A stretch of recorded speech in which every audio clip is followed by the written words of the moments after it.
Paano po natin ma-experience yung holy fire ni God?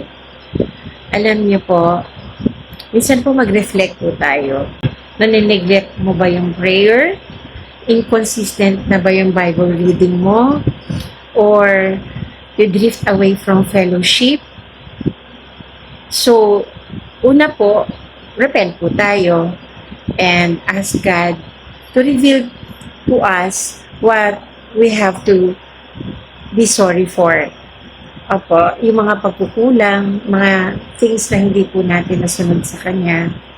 And then, i-restore po natin yung passion by balik po tayo sa you spend time daily in prayer, you engage in Bible reading, and then isurround mo po yung sarili mo with fellow believers who can encourage you and pray for you and share with you.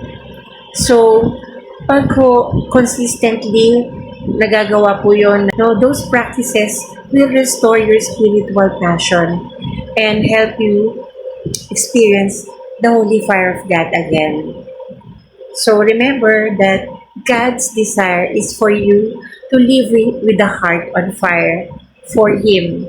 He will meet you in your place of repentance and He will provide the strength you need para po ma-reignite mo yung spiritual life mo.